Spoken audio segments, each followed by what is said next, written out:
क्योंकि जब से सत्ता परिवर्तन हुआ है, सत्ता परिवर्तन होने के बाद तुरंत उस टाइम से मुझे इस तरीके से वो करा जा रहा है कि मेरी कुर्सी को ऐसे सीज किया गया है कि उस टाइम से मुझे कोई काम जनता के लिए नहीं करने दे रहे हैं।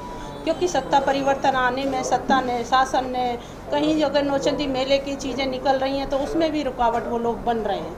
उसमें भी उस तरीके से उन्होंने टेंडर निकाले हैं तो सीडीओ आ रहे हैं, कहीं जांच हो रही है, कहीं डीएम के लोग जा रहे हैं, कहीं डीएम के अभी तुमने देखा है कुछ लोगों ने 3-3.5 घंटे वो लोग वहाँ पर आवास पर रहे और उन्होंने अविश्वास के लिए जो प्रस्ताव दिया गया वो सिर्फ सब सत्ता के उसमें दबाव में जिला पंचायत सदस्यों को भी जो लुभाव दिया जा रहा वो उन्हें भी वो बहकाया है, फुसलाकर उन्हें भी अपने उसमें उन्हें बना रखा है। उन लोगों को भी ऐसा वो दे रखा है प्रलोभन कि उस दिन क्या देंगे, वो लोग भी उन्होंने अपने उसमें कर रखे हैं।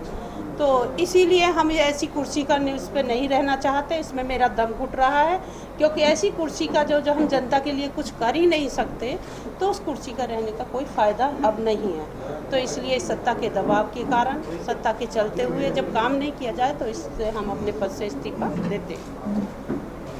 जब से आप जिलाध्यक्ष बनी हैं तब से ये आपका जो पद रहा है वो विवादों में रहा है, उसके अंदर जो आपके ऊपर दबाव है वो विपक्षी पार्टी बीजेपी की जब से सत्ता में उसकी वापसी है या आपकी पार्टी के अपने लोगों द्वारा भी कुछ आपके खिलाफ काम करना है इसके? नहीं, जब से सत्ता परिवर्तन बीजेपी के लोग जब से ये सत्ता परिवर्तन हुआ है तब से उस टाइम मेरी कुर्सी सही चल रही थी, उस टाइम हमारी पार्टी के कोई लोग नहीं, इसी टाइम अब तक बीजेपी वाले लोगों ने सत्ता परिवर्तन के उससे दबाव हम पर बना रखा है, हमें कोई काम जनता के लिए नहीं करने दिया गया।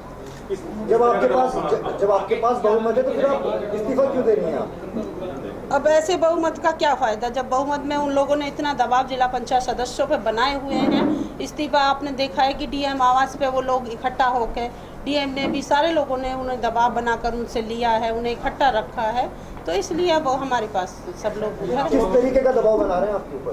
वो कह रहे हैं कि इस टाइम देखो कुर्सी पे इस सारे जिला पंचायत सदस्य हमारे तरफ हैं और हम अपने टूर पे भी, अभी आपने पढ़ा होगा कि टूर पे भी जिला पंचायत सदस्यों को भेजा जा रहा है, सहपरिवार। वो लोग अभी कह रहे हैं कि अगर किसी जिला पंचायत सदस्य को धमकाया गया तो हम सत्ता है हमारी, हम सीधे जेल भेज देंगे, तुम्हें मार भी सकते हैं। तो इसलिए हमें तो अपनी जान का भी खतरा है कि हमें मार भी हो सकते हैं। तो क्या ये माना जा सकता है कि समाजवादी पार्टी दबाव में आ गई है?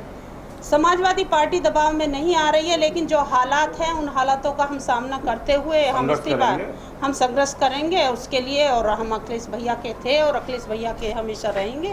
और समाजवादी पार्टी ये माना जाए कि जान का खतरा है इसलिए जो इस्तीफा दे रहे हैं? हाँ, जान का खतरा है। हमें अभी 17 तारीख को एक धमकी भरा लेटर हमें मिला है, आप पढ़ेंगे, अभी हम आपकी विज्ञप्ति आपको देंगे, जिसमें उन लोगों ने हमें जान से मारने की धमकी, मेरे हस्बैंड को जान से मारने की धमकी भी दी है। 24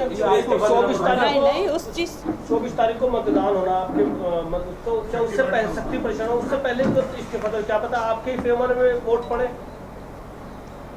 तो जैसे क्या कारण होगा कि एकदम से आपको पहले इस्तीफा देना पड़ रहा है? अब देखो, अब ऐसी चीज़ें अगर हम रहे भी तो सत्ता रहेगी और सत्ता रहते हुए हमें वो लोग काम नहीं करने देंगे, इसलिए हम अपने इस पद से इस्तीफा दे रहे हैं। अतुल जी, एक सवाल आपसे है। हाँ, मैं बोलूँ। अतुल जी, एक सवाल आपसे है। जिस तरीके से पूरी एक जिला पंचायत की राजनीति सामने आई है निकल के, आज आप इस्तीफा दे रहे हैं, आपकी पार्टी के अतुल जी ऐसे बोल रहे ऐसे ठीक है अतुल जी, आप ही की पार्टी के सदस्य जो जिला पंचायत सदस्य चुन के आए थे